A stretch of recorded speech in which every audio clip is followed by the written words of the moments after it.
பரமசிவ பரம்பொருளின் நேரடி செய்தி.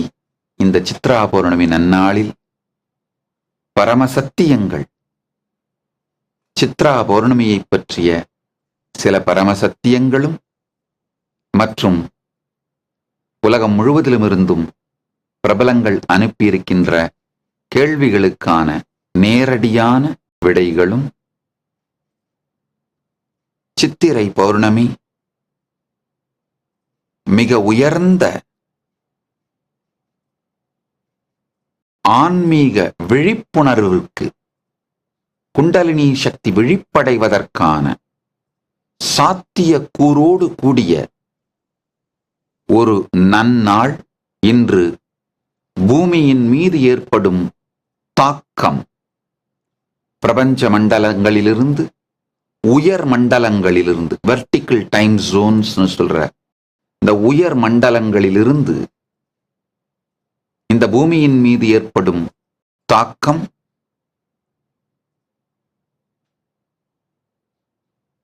நம்முடைய உயிர் சக்தியை, குண்டலினியை உயர்நிலைக்கு கொண்டு செல்லும் சாத்தியம் அதிகமாக உடைய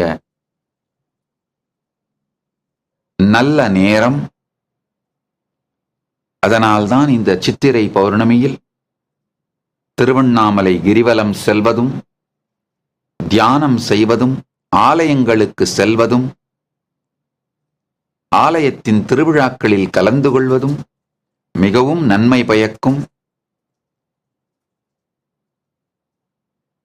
கைலாசா திருவண்ணாமலையின் நித்யானந்த ஜென்மபூமி மற்றும் நித்யானந்த ஜென்மபூமி க்ஷேத்திரத்தில் தற்போது அன்னதான பிரசாதம் எடுத்துக்கொண்டு சத்சங்கத்தில் கலந்து கொண்டிருக்கும், நேரலையில் இணைந்திருக்கும் அன்பர்களையும் வணங்குகின்றேன்.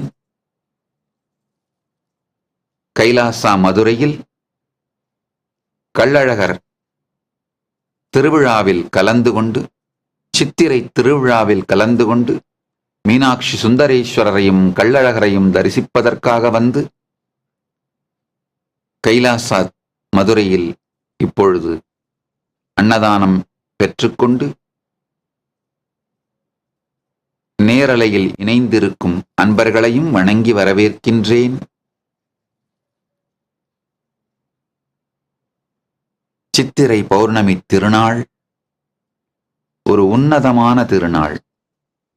மாதங்களிலே மார்கழியும் நட்சத்திரங்களில் சித்திரையும் மிக உயர்ந்ததாக நம்முடைய சனாதன இந்து தர்மத்தின் பாரம்பரியத்திலே கருதப்படுகின்றது. கிருஷ்ண பரமாத்மா பகவத்கீதையில் மாசானாம் மார்கசீர்ஷோகம் என்று சொல்லுகின்றார். அதே போல ஆகம மந்திரங்கள் சித்ரா நக்ஷத்திரம் பவதி, சித்ரா நக்ஷத்திரம் பவதி என்று சித்ரா நட்சத்திரத்தை, அதனுடைய பெருமையை பல்வேறு மந்திரங்கள் மூலமாக விவரிக்கின்றது, வர்ணிக்கின்றன. நட்சத்திரங்களில் உயர்ந்ததான இந்த சித்திரை நட்சத்திரம் பௌர்ணமியோடு ஒன்றிணைந்து, பௌர்ணமி திதியோடு ஒன்றிணைந்து வருகின்ற மாதம் சித்திரை மாதம். பௌர்ணமியும் எந்த நட்சத்திரமும் ஒன்றாக சேருகிறதோ அந்த நட்சத்திரத்தின் பெயரையே அந்த மாதத்திற்கு சூட்டுவது நம்முடைய சனாதன ஹிந்து தர்மத்தின் பாரம்பரியம். இங்க எல்லா மாதமும் பார்த்தீங்கன்னாலே தெரியும். விசாக நட்சத்திரமும் பௌர்ணமியும் ஒன்று கூடுவதனால் வைசாகம், வைகாசி என்று தமிழ் மாதத்திற்கு, இரண்டாம் மாதத்திற்கு பெயர். அதே போல ஆஷாட நட்சத்திரமும் பௌர்ணமியும் ஒன்று கூடி வருவதனால் ஆடி என்று. மொத்தமா தமிழ் மாதங்களின் பெயர்களை பார்த்தீர்களானால் எந்த நட்சத்திரத்தோடு அந்த பௌர்ணமி ஒன்றிணைந்து வருகின்றதோ அந்த நட்சத்திரத்தின் பெயர் தான் இருக்கும். கார்த்திகை, பௌர்ணமியும் கிருத்திகை நட்சத்திரமும் ஒன்றாக சேர்ந்து வருவதனால் கார்த்திகை மாதம். மார்கசீர்ஷம், மார்கசீர்ஷ நட்சத்திரமும் பௌர்ணமியும் ஒன்றாக சேர்ந்து வருகின்ற மாதம் மார்கழி. இதுபோன்று மிக உயர்ந்ததான சித்திரை நட்சத்திரம் பௌர்ணமி நன்னாளில் ஒன்று சேர்ந்து மிக உயர்ந்த சக்தி மண்டலத்தை பூமியிலே உருவாக்குகின்றது. இந்த நன்னாளை ஆன்மீக செயல்களுக்காக, செலவிடுங்கள். அது செலவாக இல்லாது மிகப்பெரிய முதலீடாக இருக்கும். நேரத்தை சரியாக செலவு செய்தால் அது செலவாக இல்லாமல் மிக பெரும் பலன்களை அளிக்கக்கூடிய மிகப்பெரிய நல்ல முதலீடாக மாறிவிடும்.